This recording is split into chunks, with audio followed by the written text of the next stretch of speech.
Over the past 16 days, our World Speech Day Women Tech to End GBV Digital Literacy Campaign speakers have joined many individuals and groups around the world, lending their voices against gender-based violence and by sharing the valuable digital literacy tools provided by Phambano Technology. This campaign encapsulates what World Speech Day is about, using our voices for causes and sharing ways to make this world a better place. For our final video, some of our speakers will share their reflections of having participated in this campaign, and we hope that this will inspire other young people to see the value in speaking up and taking action for causes throughout the world. Our speakers themselves had to navigate the challenges of 2020, but took the time to consider those in need, like victims of gender-based violence who endured increasing suffering during recent months. To wrap up the series, Rhonda Bowen, the International Organization Coordinator for World Speech Day, will share her insights on our campaign.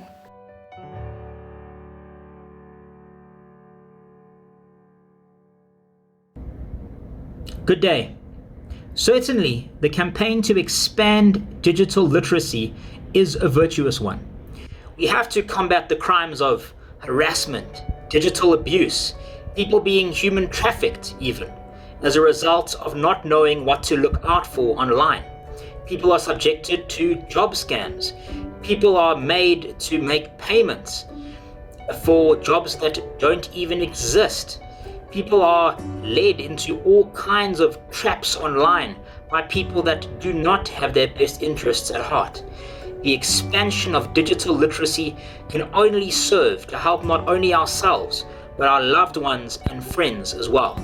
I certainly have learned a lot from this campaign, and I support it 100% in the interest of advancing the rights and freedoms of everyone out there. Thank you.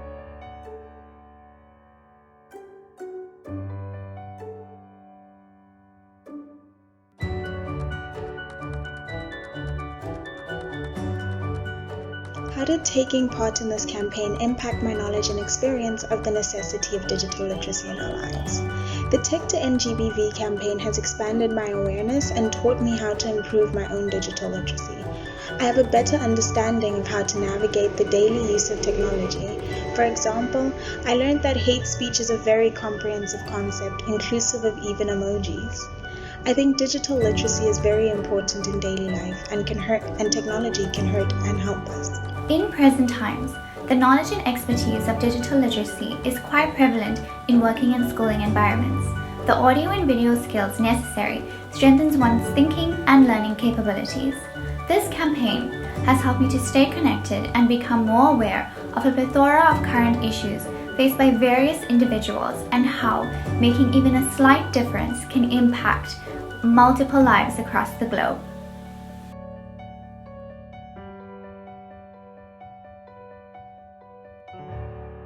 Good day everyone. I want to share my personal reflections that I've experienced during the gender-based violence campaign. We live in a society where we are exposed to the social media platforms on a daily basis, which make us potential victims of technology-facilitated gender-based violence. During the gender-based violence campaign, we have obtained multiple digital literacy tools in order for us to be prepared when we come across the signs of gender-based violence within our environment. We should not hesitate to call out for help and make use of these tools. We should also empower ourselves further on the digital literacy so that we are fully equipped with knowledge with regard to technology, facilitated gender-based violence. Gender-based violence can happen to anybody.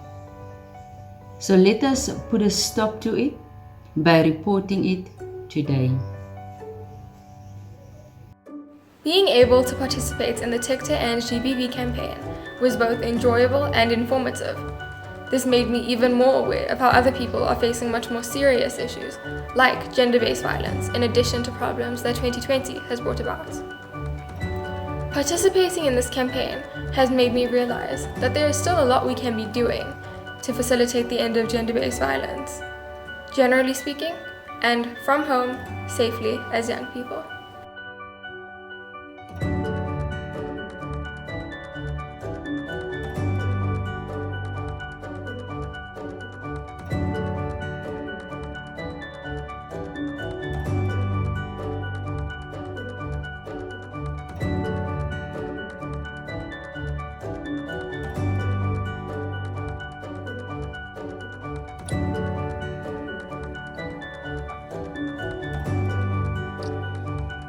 The Tech to End Gender-Based Violence campaign in the virtual realm has been an eye-opening experience for me, and I'm sure for many others.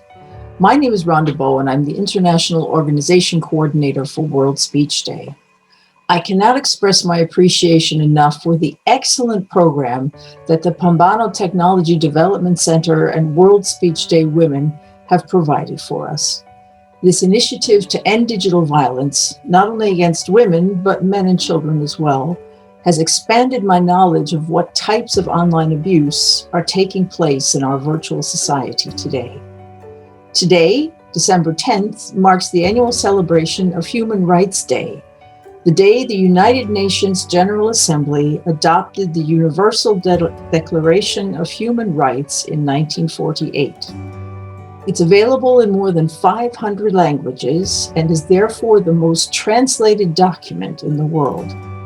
The theme for 2020 is Recover Better, Stand Up for Human Rights. Everyone who has participated in this program has made a valuable contribution to making this theme come alive, but our efforts shouldn't stop here. Antonio Guterres, the Secretary General of the United Nations, has said, "It's widely recognized that there is no peace without development, and no development without peace. It is also true that there is no peace and sustainable development without respect for human rights." The one word that we should take with us from his message is respect. I'd like to share some thoughts on those words that I associate with each of the letters in respect, to keep us mindful of how to continue supporting each other online and offline. Michelle Obama shared, "We learned about gratitude and humility, that so many people had a hand in our success, from the teachers who inspired us to the janitors who kept our school clean, and we were taught to value everyone's contribution and treat everyone with respect." How can we do this ourselves? First of all, by recognizing our own rights and the rights of others in our daily interactions. This may seem unnecessary online, but as we've learned over the past days, the need for awareness of everyone's rights online is even more critical in an environment that is often viewed as anonymous and impersonal. Which leads us to our next word, expectations. When interacting with others face to face, we can pick up clues and get a feeling for what is important for us and our counterpart. Feelings are often hard to transport via a screen. We may not understand what is happening for the other person and don't know what we can expect from them in that case. Lack of expectation management leads to the misunderstandings and possibly some of the practices we've heard about in this series. Think carefully about what you would like to experience with others and do your part to make sure this occurs, especially online. The world is full of people who ask themselves, "What's in it for me?" It's good to know what you want, but it's even more beneficial to provide your expertise and strengths in service to others. Giving first, then receiving, is a great way to show that you are truly interested in others. And there is always a great payback when we live in this way. One of my greatest challenges online is asynchronous communication. That means that I send a message to someone online, but I don't get a direct answer as I would in a face-to-face conversation. One virtue that supports us in dealing with this challenge is patience. Interactions may take longer, may need more touch points before both parties really understand the same thing, and the results may take longer to achieve. Not getting angry or frustrated in these cases makes our online communication smoother and less likely to become violent. On the other hand, one of my greatest joys online is the chance to share experience with so many others. Without the wonderful technology we have today, you probably would never have found out anything about me. When we gain experience from others, we can also celebrate the recognition and appreciation for the other's perspectives and prevent violence. Caution is even more necessary online than offline. Since we don't have a direct connection to someone in the physical space, we are never really sure of who or what is on the other side of the screen. As many of the speakers in the series have emphasized, it's better to spend some time getting to know others first before you disclose anything too personal. I was so pleased that we've learned the strategies we need to implement to be cautious online through this program. I've worked with people from more than 70 countries during my career, and what has helped me the most to have valuable exchanges with all these people is being tolerant. Not everyone likes, believes in, or does things the way we do. And that's what's so enriching when we meet new people online. There's so much to learn and share. Thank you again for being willing to share your time with us and learning from all the insights that have been provided in this series. We wish you safe interactions online and even more advantages from everything you do in the virtual world.